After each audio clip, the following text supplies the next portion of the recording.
Family reunions are supposed to be warm, a place where laughter mixes with the smell of old recipes and children's voices. But that day, sitting at my parents' dining table, I felt like a guest rather than family. There was something performative about the way my dad clinked his fork against his plate, something brittle about the smile plastered on my mom's face. My sister, Claire, swept into the room late, as always, her coat draped dramatically over her shoulders. She kissed Mom's cheek, gave Dad a hug that looked more like a performance for the audience, and barely looked at me. She didn't have to. She'd already stolen the spotlight, the way she always did. We ate roast chicken and mashed potatoes, passing around side dishes while Claire filled the air with stories about her new job, her new friends, her new apartment. She laughed too loudly, waved her hands like she was auditioning for a role, and my parents hung on every word. I sat there, chewing slowly, watching. And that feeling crept in again, the one I'd been carrying for years. That no matter what I did, no matter how hard I worked, I would never be Claire. She was the star. I was the safety net. Still, I told myself, it's family. I smiled when appropriate, asked questions about her job, let her have her spotlight. I tried to shake the unease, to remind myself I wasn't a child anymore. By the time dessert came, I was exhausted from pretending. I hugged my parents goodbye, nodded stiffly when Claire muttered a distracted, "See ya," and got into my car. That night, I thought the unease would fade. Instead, it grew into something far worse. The next morning, I logged into my bank account out of habit. It was early, the kind of Sunday morning where the light still feels gray and the world is half asleep.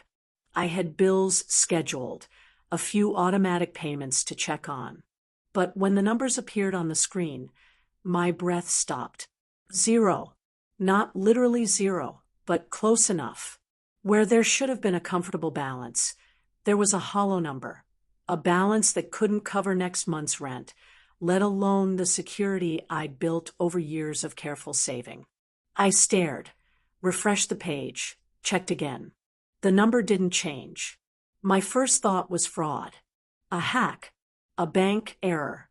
My heart raced as I clicked through transactions, and that's when the panic turned into something sharper. Because the transfers weren't random. They weren't anonymous charges from an online thief. They were withdrawals, steady, deliberate, signed with authorization codes I recognized. My authorization codes. Except I hadn't used them. I called the bank immediately, my hands shaking as I tried to sound calm. The rep on the other end was polite, rehearsed. She told me the withdrawals had been authorized in branch. That meant someone had gone in, filled out paperwork, and used identification tied to me. The room spun. I pressed her for details. Could they tell me who signed? Could they show me the documents? She said yes, but I'd need to come in person. By the time I hung up, my hands were ice cold. Someone had walked into a bank and taken my money as if it belonged to them. And the sickest part was, deep down, I already knew who. I drove straight to my parents' house. No warning, no time to think. The whole way, I rehearsed in my head, half praying I was wrong, half knowing I wasn't. When Dad opened the door, he looked surprised, but not guilty. Not yet. "Everything okay?" he asked. "No," I said flatly, brushing past him into the living room. Mom looked up from her knitting, startled. "I just got off the phone with the bank," I said. My voice was steady, but my hands trembled. "My account is empty. Someone's been making withdrawals in my name." There was a pause, a long, heavy silence that filled the room. Dad's eyes darted toward Mom, then back to me. Finally, he sighed, as if I'd just asked him to take out the trash. We needed it. Just like that. Like it was nothing. Like years of savings, years of work, years of discipline meant nothing. I blinked, certain I'd misheard. What do you mean you needed it? We were falling behind. Mom said softly, not meeting my eyes. The bills, the house repairs, and Claire. My chest tightened. Claire. Dad straightened, his tone suddenly defensive. She's been struggling. You know how hard it is for her. She needed help. It was like the floor dropped out from under me. My parents hadn't just dipped into my account for themselves. They'd funneled it to Claire. And worse, they said it like it was natural. Like I should have expected it. The name sat between us like poison. Claire. It wasn't enough that she stole the spotlight at every holiday, every family gathering, every conversation. Now she had my savings too. How long? I demanded. Mom's knitting needles clinked nervously. Dad rubbed his forehead. Neither spoke.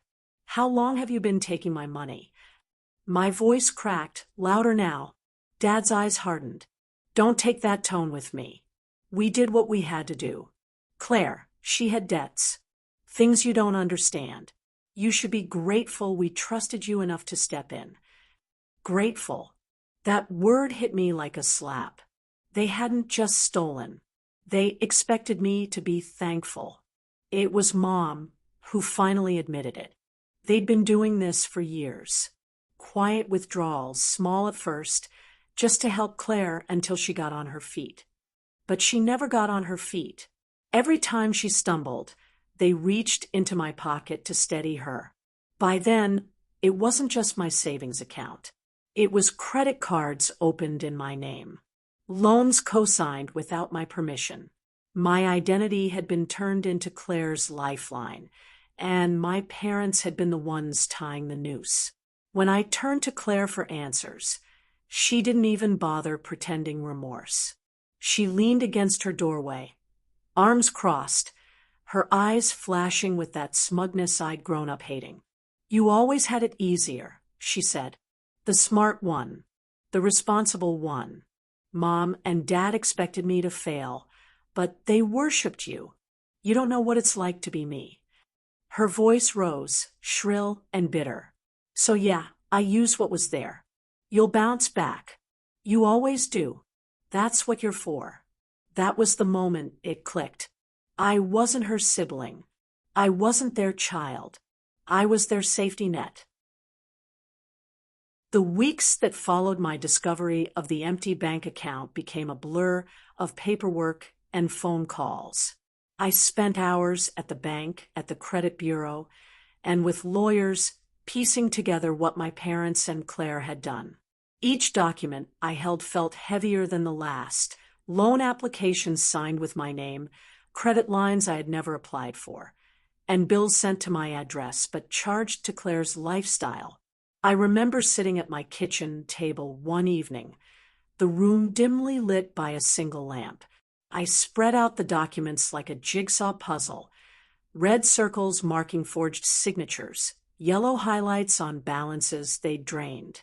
The reality of it hit me in waves: nausea, disbelief, anger, grief. How could they have done this? How could the people who raised me treat me like a resource instead of a daughter? I called the police to report fraud. My hands shook as I gave my statement, detailing every suspicious transaction and unauthorized loan. Even the officers, professionals hardened to crime, paused at some of the figures.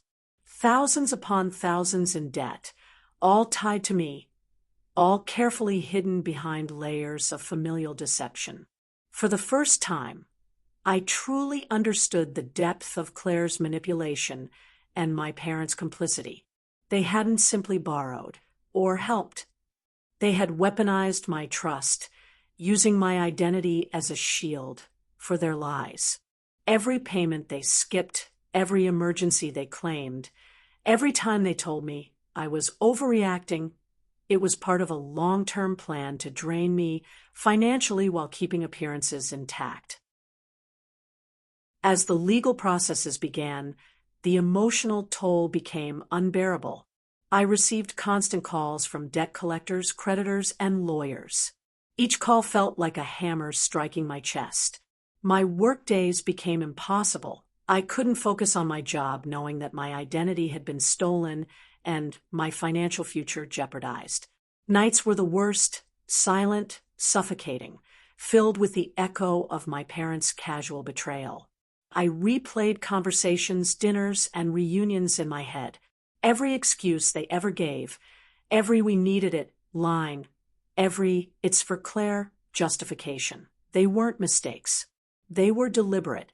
They had spent years treating me as nothing more than a bank, a convenience, a disposable asset. I realized then that my pain was no longer just about money. It was about recognition, respect, and identity. They had not just stolen my finances. They had stolen my trust, my sense of safety, and my belief in family. It was a turning point. I could either collapse under the weight of their deception, or I could reclaim my power, and I chose the latter. I returned to their house not as a daughter seeking understanding, but as someone seeking accountability. Papers in hand, I walked into the living room where my parents and Claire were gathered mid-conversation, completely unaware of the storm I was bringing. "I've uncovered everything," I said, spreading documents across the table. "The withdrawals, the loans, the fraudulent signatures. I have the bank statements, the police report, everything." The room froze. Dad's jaw tightened. Mom's knitting needles clattered to the floor, and Claire dropped her phone with a soft thud. For the first time, the carefully constructed walls of deception cracked. "Why?" I asked, voice trembling but firm. "Why would you do this? I trusted you. I supported you. And you treated me like a resource, a safety net." Claire looked away, deflecting, while Mom whispered something about helping her get by. But I wasn't buying it. Not anymore. "This isn't about Claire's mistakes. It's about the choices you made to involve me, without my consent," I said. "This ends tonight." For hours, we sat in that room, the tension thick, as truths were laid bare. It was not a reconciliation. It was accountability. I was no longer willing to be complicit in their narrative of excuses. The aftermath of the confrontation felt surreal. My parents retreated into silence. Claire disappeared into her own world, and the house I grew up in seemed emptier than ever. But the battle wasn't over. Every day brought a new reminder of what they had done. Creditors calling, automated letters arriving, and banks requesting confirmations I had to provide repeatedly. It was exhausting but necessary. I created spreadsheets tracking each loan, each unauthorized credit card, every transaction that had been siphoned away from me. The documents were endless, a mountain of proof of their betrayal. Some nights, I sat at my desk, staring at the numbers, feeling the rage simmer just beneath the surface. Not the impulsive, destructive kind, the controlled, determined rage of someone reclaiming what was theirs. Investigators slowly confirmed my story. They were meticulous, combing through years of bank statements, loan agreements, and online records. They found patterns of systematic exploitation. Small withdrawals at first, just enough to avoid detection, gradually escalating into outright theft. Every piece of paper told the same story. My family had used me as their personal ATM for years. Meanwhile, the legal correspondence poured in. My parents tried to negotiate, quietly, hoping I would let it go, hoping I would forgive. Claire sent texts of apology, vague and self-serving, trying to make it sound like it was all an accident. But I wasn't swayed. I had learned that sorry meant nothing when it was never accompanied by accountability or understanding of the damage done. For the first time in years, I realized that reclaiming my life wasn't about confrontation alone. It was about protecting myself, rebuilding my financial and emotional stability, and ensuring they could no longer wield me as a tool for their convenience. Acceptance didn't come easily. I found myself thinking about old memories, Christmas mornings, summer barbecues, birthday dinners. Each recollection carried a sharp edge.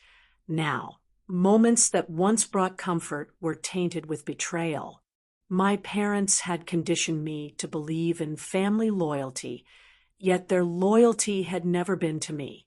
Claire, my supposed sister, had leveraged that loyalty against me for her own gain.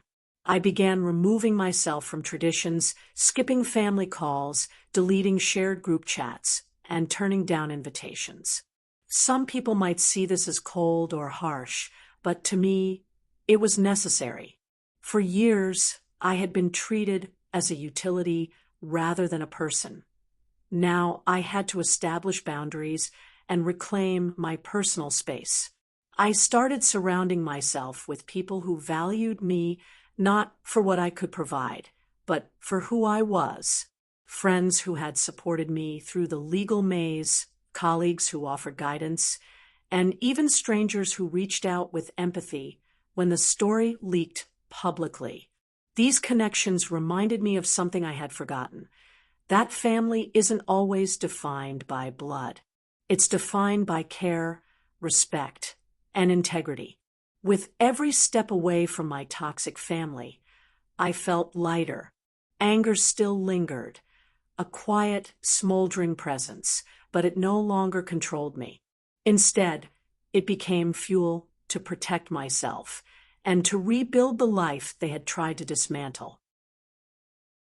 Months passed, the dust from legal battles had settled, and I could finally breathe without constant reminders of their betrayal.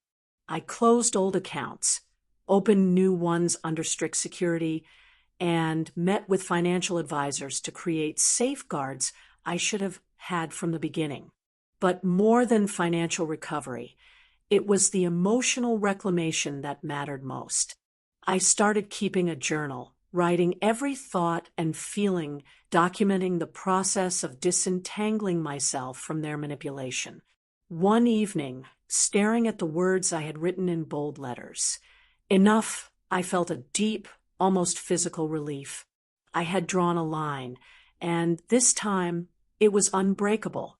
I began volunteering, helping others recover from similar betrayals, sharing my story in controlled spaces to warn people of how easily trust could be exploited. Slowly, I learned that empowerment wasn't revenge. It was recognition of my worth and refusing to be used again.